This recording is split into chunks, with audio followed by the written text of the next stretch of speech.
Voltamos a águas calmas de Moçambique e voltamos à conversa com Filomena Pinto da Costa.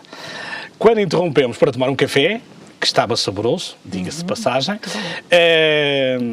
estava-me a dizer onde é que os portugueses, eventualmente, se arriscarem a ir a Maputo, quais as qualificações que deveriam ter para terem alguma hipótese de sucesso, embora difícil. Pois, mas eu continuo a aconselhar que não devem ir assim sem terem nada à aventura, a não ser que queiram ir lá passar umas férias, que é bastante agradável, não é? Passar e saborear aquelas maravilhosas águas do Índico. Mas não devem fazer isso porque depois torna-se muito difícil, acabam por gastar as poucas economias que têm e podem não conseguir arranjar alguma colocação. O que podem tentar aqui é, porque há imensas empresas, podem procurar, através da nossa embaixada, através do ICEP, que é um organismo que está lá também e que tem a informação de todas as empresas portuguesas que lá existem e tentar mandar currículos e oferecer os seus serviços. Mas eu sei que, embora não trabalhe para o Estado português, a Filomena presta esse serviço porque os empresários procuram. Sim, porque tem muitos empresários que se interessam em ir para lá e procuram, por isso nós também prestamos essa consultoria, porque como temos muitos contactos a nível de todos os organismos que são necessários para uma empresa se implementar lá no mercado e temos o conhecimento também de quais as empresas que irão ter sucesso ou não, porque às vezes surgem-nos gente que tem ideias um bocadinho fora da realidade, porque nunca estiveram em Moçambique e não sabem. Eu sou, por exemplo, só para lhe dar um exemplo rapidamente, uns senhores que queriam ir abrir uma loja de roupa de bebé de luxo, portanto roupa mais cara, mais já de marca, e queriam abrir lá, e chegaram lá e disseram que lhes tinham dito que em Boane, que era um sítio muito bom para abrir uma loja dessas. Eu tenho que olhar para os senhores, quer dizer, em Boane, nota-se, nem sequer vão ao Google Maps para procurar, vejam onde é que é. Boane é uma vilazinha muito pequena, que fica muito longe de Maputo, não tem lógica nenhuma, não faz sentido nenhum, portanto é preciso ter cuidado e se calhar falar com pessoas que já lá estão e que têm conhecimento do mercado, e por isso que nós prestamos essa consultoria e depois levamos a todos os organismos que seja preciso, de documentação, tudo que seja preciso de documentação para irem bem e terem noção do quanto é que vão gastar e de quanto vão precisar e do que é que vão necessitar, porque Moçambique não é como na Europa, não se compra um terreno, por exemplo, não é chegar lá e comprar um terreno e o terreno é meu e fica lá. Sim. Para quando me apetecer fazer lá qualquer coisa. Eles não vendem os terrenos, eles vendem a utilização do terreno. Portanto, o direito de utilização do terreno, o terreno é do Estado sempre. Direito de superfície. Só o direito de superfície, mas é preciso fazer lá alguma coisa, porque se em determinado tempo não fizer nada, depois tiram-lhe esse terreno e vão entregar a outra pessoa que esteja interessada, não é? Mas o Portugal e os portugueses foi sempre um povo muito aventureiro e, portanto todos os dias deve chegar lá alguém à procura da aventura. E de uma força que... eu acho que nós realmente somos de um país tão pequenino e como é que tínhamos tanta coragem e bravura, éramos mesmo bravos. Eu lembro-me, estou a ver, quando fui o ano passado que fiz a viagem de Maputo de carro até Cape Town, portanto à cidade do Cabo, estive no ponto mais alto, onde o nosso Bartolomeu Dias dobrou o Cabo da Boa Esperança. Ler isto nos livros e na história é uma coisa, mas ver lá ao vivo o que é aquilo ainda hoje, e eu imagino voltar atrás, aqueles séculos todos, e voltar e ver aqueles homens pequeninos, nos barquinhos pequeninos, e conseguir passar aquelas barreiras e ter a coragem de sair de um país tão pequenino à aventura, ao desconhecido. Quer dizer, nós temos que ter ainda hoje esse sentimento nobre e de coragem e de bravura, ainda temos que ter isso no nosso ADN. E a Filomena em Maputo encarna os portugueses do antigamente e sente-se por isso muito mais feliz. Mas sempre em Maputo, em qualquer sítio do mundo. Bom, então vamos agora para a Caravela e vamos regressar a Portugal. A viagem é feita de recordações. Chegou ao seu Porto, que muito ama, e no Porto podíamos falar de imensas coisas, onde tem a marca de Filomena. Por exemplo, do Futebol Clube do Porto. Não é verdade, tantos anos. Deixou a sua imagem e a sua marca. Tem saudades? Olha, não. Não tenho saudades, porque infelizmente tenho uma mágoa muito grande com o Futebol Clube do Porto. Uma mágoa enorme, porque fiz muito por aquele clube, dei muito de mim, principalmente nestes últimos anos em que fiz parte do Conselho Cultural do Futebol Clube do Porto, e levei muito do Futebol Clube do Porto a todo lado, e a imagem, o nome, e lutei, organizei... Mesmo em Maputo, que eu estive a ver umas fotos recentes, com alguns anos, mas relativamente... É verdade, nunca ninguém do Futebol Clube do Porto tinha ido à casa do Futebol Clube do Porto em Maputo, e eu estive lá e fui muito bem recebida, e pronto, e toda a gente me agradeceu, porque fui eu que criei uma revista que se chamava a Revista Mundo Azul, que a ideia era uma revista só do Conselho Cultural, portanto, e que a ideia era unir todo este mundo do Futebol Clube do Porto que existe pelo mundo fora, portanto, toda esta diáspora portista. A diáspora portista, exatamente, que são milhões de pessoas que vivem, e pronto, os nossos portugueses que estão fora, porque não é fácil emigrar e viver num país estrangeiro e viver longe do nosso país, da nossa terra, não é fácil, é difícil. E isso era uma forma de unir toda essa gente. E eu tive muita pena, porque tenho uma mágoa, que já agora aproveito a oportunidade também para a expressar, porque nunca o fiz publicamente, guardei-a para mim. Foi mesmo muito mal. E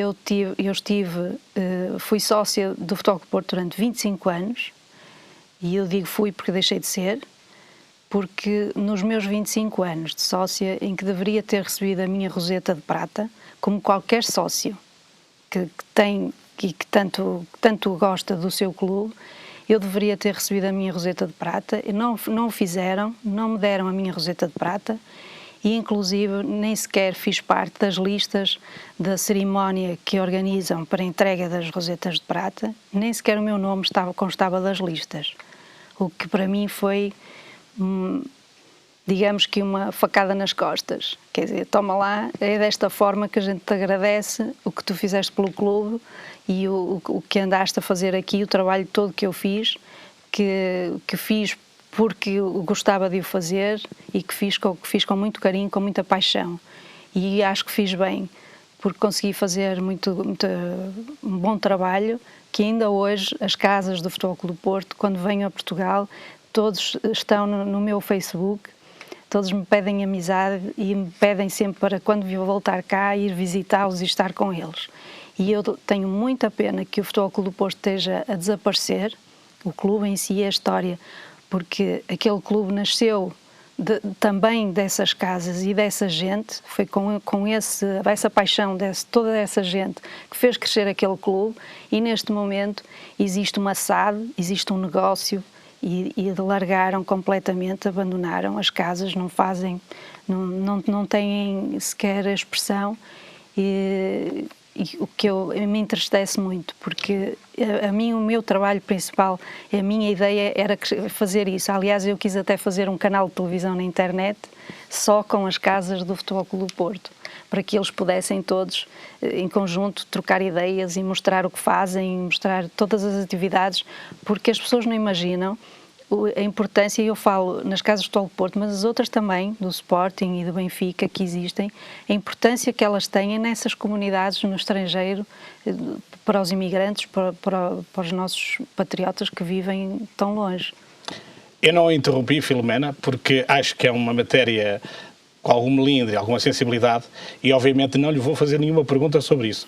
Agora, é evidente que me parece que os sócios e os adeptos do Futebol Clube do Porto entendendo as suas palavras de uma maneira lata, cada vez são mais um adorno e são pouco importantes para os negócios que se trata. Exatamente, é isso que me magoa. E eu, quando fui convidada pelo Presidente do Conselho Cultural, o Sr. Álvaro Pinto, que me convidou para eu fazer parte da direção, e eu tentei fazer alguma coisa, porque curiosamente as pessoas nem sabiam que o Futebol Clube Porto tinha um Conselho Cultural. E passaram a saber quando eu entrei para lá. Organizei muitos eventos, várias exposições de pintura, dei a conhecer artistas nossos daqui do Norte. Acho que não fiz mais porque não me deixavam, e consegui fazer isso tudo sempre sem dinheiro, porque nunca tinham dinheiro, o clube nunca tinha dinheiro. Curioso, que como nunca tem dinheiro, achavam que isso que não tinha importância nenhuma, portanto que não era necessário, e eu consegui fazer com apoios, consegui os apoios, consegui recolher os apoios e ainda consegui que eles tivessem lucro. Tive pena que a revista Mundo Azul tivesse acabado, porque era deles. Eu criei-a, fui eu que inventei o nome, fui eu que criei a imagem da revista, fui eu que criei a ideia de fazer a revista, mas dei-lhe ao clube, dei ao Futebol Clube do Porto, sem pedir nada em troca. E tive pena que eles também tivessem acabado com essa revista, porque era uma revista completamente diferente da outra que eles têm, que só relata assuntos de futebol, e aquela não, era uma revista que relatava todos os assuntos ligados às pessoas que gostam do clube, às pessoas que se interessam, às pessoas da cultura que gostam do Futebol Clube do Porto e que apreciam, e no fundo é um marco, é uma história da nossa cidade, não é? A cidade onde eu vivo, a cidade que eu gosto. Voltamos então, saímos do Dragão, saímos daquele local, mantemos-nos aqui no Porto, embora tenha casa em Matosinhos. Sim, eu tenho uma casa em Matosinhos, porque no Porto... Mas entendemos como um grande Porto. Não é? Exato. Aliás, cada vez mais as pessoas apontam para esta unidade patrimonial, digamos assim, da cidade do Porto. Olha, a pergunta é que é uma mulher atenta, por isso tem também, ou criou, foi fundadora de uma instituição que falamos já na primeira parte, mas que agora gostaria que aprofundasse um pouco e falasse um pouco dela. Mulher atenta porque as mulheres são o parente mais pobre. Não, porque acho que as mulheres são mais atentas, são mais sensíveis, não querendo ofender os homens, porque também há homens atentos e sensíveis, mas as mulheres, se calhar, porque têm mais disponibilidade para esse tipo de problemas sociais e estarão mais atentas. E eu criei essa associação porque, enquanto figura pública, tinha mais hipóteses, teria mais facilidades em chamar a atenção para isso e para ajudar certas instituições e certas pessoas com dificuldades. E eu tinha muitos pedidos, recebia sempre cartas e e-mails e muitos pedidos, e fui ajudando, até que cheguei à altura em que começaram a oferecer, portanto ofereciam-me a mim para eu oferecer a quem eu achasse que devia de oferecer. E para que não fosse acusada de estar a ter algum ganho, algum proveito com isso, eu quis oficializar, portanto, e falei com um advogado, amigo, que ajudou a criar essa associação. Portanto, é uma associação com os estatutos, com as suas sócias fundadoras, todas elas mulheres, e criamos a associação para podermos trabalhar isso de uma forma mais institucional, mais séria. Mas deve ser um bocado difícil, sendo a Filomena a fundadora e o grande motor dessa instituição, estar no Maputo. Falta energia aqui no Porto. É um pouco. Infelizmente, tenho pena porque não consegui, nesse grupo de mulheres que todas se interessaram e foram fantásticas desde o início, sempre participar em todos os eventos que nós criamos, em todas as ajudas que fizemos, em tudo, mas realmente eu, estando longe, fico um pouco apagado. Mas eu estou seriamente a pensar, porque agora, como tenho as coisas mais organizadas em Moçambique, portanto quero passar mais tempo aqui em Portugal, na minha terra, no Porto, e quero estar mais atenta e fazer alguma coisa, porque, quer dizer, atenta estou eu e vejo coisas que realmente são tristes, não é? Eu vejo sempre que vou passear, sempre que vou por aí, e vejo muita gente sozinha, muita gente que não são os idosos, são aquela idade intermédia em que já se é velho para procurar um emprego, mas também ainda é novo para ser reformado, aquela idade. Exato. E eu vejo muita gente, mas com ar triste, com ar sozinhas mesmo, portanto passeiam-se sozinhas. Eu acho que, eu sinto que deveria de pegar na associação, E mobilizá-la e fazer alguma coisa, que era a minha ideia, portanto fazer alguma coisa, organizar algo que possa juntar as pessoas, pô-las ativas, estão em casa mas saem à rua, fazer algo que as torne ativas, porque as pessoas, quando não estão ativas, morrem um pouco de si, não é? E entram em depressão e ficam cada vez mais sós. E eu noto que há muita gente, vejo muitas mensagens no meu Facebook de gente que eu não conheço, mas que têm muita admiração por mim e mandam mensagens por isso mesmo e pedem-me ajuda porque estão em casa, não têm, as famílias saem, as famílias dividem-se, hoje também há muita gente separada. É muito complicado. Vivemos num conjunto de problemas enorme. De problemas sociais muito grandes, desde os sociais, económicos, de saúde, todas as áreas. Não há troika que nos valha. Não. Eu acho que a troika não é só a troika que é a solução. Não passa só por aí, não é? E os homens que dão corpo à troika em Portugal são a solução? E esses então é que não são mesmo. Mas isso já é a minha opinião antes deles irem para lá. Eu sempre achei que eles que não eram mesmo a solução. Sempre os achei um grupo de boys, de meninos que nunca trabalharam na vida, ligaram-se sempre na política. Era muito engraçado fazer discursos. Eu acho interessante quando se vê, por vezes, se formos fazer pesquisas na internet, encontramos no YouTube pequenos filmes em que vemos os discursos deles quando eles eram jovens, tanto que eles diziam... O YouTube é matreiro. Apanha-os muito nas suas mentiras. Nunca irei aumentar os impostos em Portugal. E depois, mas o que é que os senhores querem? Temos que aumentar os impostos. Claro. Quer dizer, é sempre do mesmo. Aliás, temos vivido uma década desse tipo de discurso. Sempre. É sempre a mesma coisa. Mas é verdade também... Isso também já estamos fartos, e para que os espectadores também tenham noção de que não está a dizer isso porque não gosta da cor laranja. Não. Também não gosto da cor do cor-de-rosa. Até porque sei que preza muito o exercício de mandato do Rui Rio na Câmara do Porto. Ou estaria enganado? Não. Eu tenho dito isso publicamente já por diversas vezes. Eu tenho muita admiração por Dr. Rui Rio. Acho que é um homem com coragem, é um homem íntegro e fez realmente da cidade do Porto, fez muito pela cidade do Porto.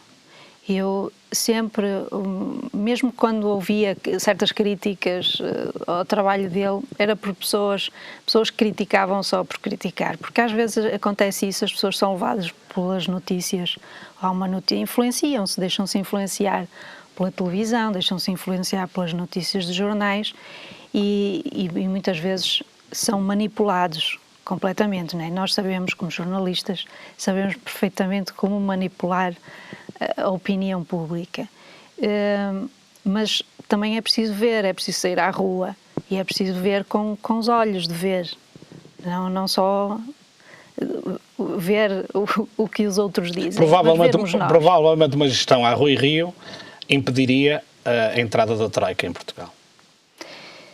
E eu não sei, isso já não posso dizer, porque não sou economista, eu sou de letras, não sou de matemáticas, e essas contas, não sei em que ponto é que elas estavam. Aliás, como eu não sei, eu acho que nenhum português sabe, porque nós nunca sabemos como é que estão aquelas contas. O mal dos políticos é esse mesmo, é que nunca são transparentes. nunca vão dizer nada. Eu lembro-me que eu estava em Maputo e Passos Coelho foi a Maputo oferecer 7,5% dos nossos 15% na parte da Caborabaça, da barragem hidroelétrica. Foi oferecer os 7,5%, alguém lhe perguntou por quanto é que ele negociou e ele disse que não podia responder, mas não pode responder. Então ele é o representante de um país e não pode responder quanto é que o país ganhou com essa cedência de 7,5%.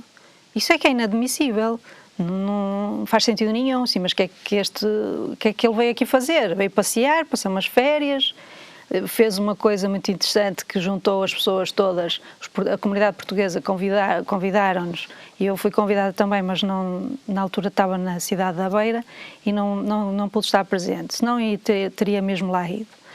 Gostava de lhe fazer algumas perguntas, mas ele teve medo, e antes que lhe fizessem as perguntas, fez um discurso, daqueles discursos da treta, todos muito bonitos, e depois mandou a imprensa toda sair da sala, e depois da imprensa sair toda da sala é que perguntou aos portugueses o que é que lhe queriam perguntar. Então agora podem estar à vontade para dizer o que é que querem saber. Pois. Acredita ou acha que os portugueses mereciam que alguém mais transparente estivesse à frente dos seus destinos, ou seja, alguém que encorajasse Portugal a vencer as atrocidades que está a sofrer neste momento? Claro que sim, então eu acredito nisso, eu acho que se não acreditarmos nisso, então não acreditamos em mais nada, nós precisamos mesmo de alguém. Agora nós precisamos, não precisamos de nenhum partido, porque os partidos estão mesmo, como a palavra diz, partidos, acabou-se. Este sistema político é podre, não pode continuar assim. Está mais do que provado, tirando este, metendo lá o outro, é igual, é tudo o mesmo. Eu acho que eles até se dão todos uns com os outros e convivem todos uns com os outros, aquilo seja de bloco esquerda, seja de bloco centrista ou de direita ou de esquerda, ou o que for, aquilo é tudo a mesma coisa, eles querem é lá estar, todos querem é lá estar, não querem perder os poleiros, não querem perder as guerras regalias e não querem perder as negociatas, que é o que eles fazem. Andam por aí, por esse mundo fora, a fazer as negociatas para eles próprios, porque depois nós vemos, quando saem das políticas, têm logo um lugar fantástico numa grande empresa. Exatamente. Não é? Como eu ainda vi há dias, ficavam muito admirados porque o Armando Vara está em Moçambique, chegou a Moçambique, já lá está há muito tempo. Desde que eu lá estou que vejo o Armando Vara, sempre, quase sempre, de 15 em 15 dias, está lá em Moçambique. Está em Moçambique, está em Angola, está nos países da África, porque ele trabalha para uma das grandes empresas, a Camargo Correia, claro. Tem um grande posto, é o representante da Camargo Correia, que é uma empresa construtora brasileira das maiores do mundo, que está a fazer uma barragem em Moçambique, e ele é o representante para a África. Portanto, todos eles largam, mas não deixam de ter os seus cantinhos e os seus postos. Aliás, parece que está na moda essa dos representantes. Temos um em Paris, temos outro lá, temos vários representantes de países estrangeiros. Por isso é que não é eu estranho acho que representar bem, e nomeadamente o Brasil. Não, o que é mais estranho é termos tantos representantes do país e termos, por exemplo, como se vê em Moçambique, podíamos ter benesses muito maiores do que as outras pessoas dos outros países, e não temos. Claro. Nós somos tratados como estrangeiros, igualzinho aos outros. Não temos benesses nenhumas por estarmos a desenvolver um país que fala a nossa língua. Mas eu sei que a maneira como fala é uma maneira séria, uma maneira objetiva e de quem sente. E sei que uma das questões que a faz provavelmente passar mais tempo em Portugal nos próximos tempos é porque quer combater ao lado dos portugueses por um Portugal melhor. Isso sem dúvida, sempre. Sempre que quiserem, eu estou disponível para ir à luta. Aliás, participo também nas manifestações. Muito bem. É um dever cívico participar. Eu acho que sim. Esta foi uma pedra de audiência diferente. Viajamos pelos mares tranquilos de Moçambique. E como eu gostava de lá estar ou de lá ir. Mas, pelos vistos, não teria grande sucesso procurar essa empresa. Como não tenho dinheiro, tenho que ficar aqui pelo nosso Porto. Muito obrigado por terem estado connosco. Até à próxima.